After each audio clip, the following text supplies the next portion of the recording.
In this video, we are going to talk about how to log in to ESM2.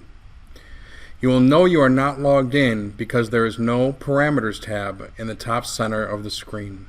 To log in, click the Users tab in the bottom right. Enter your 6-digit passcode and press Enter.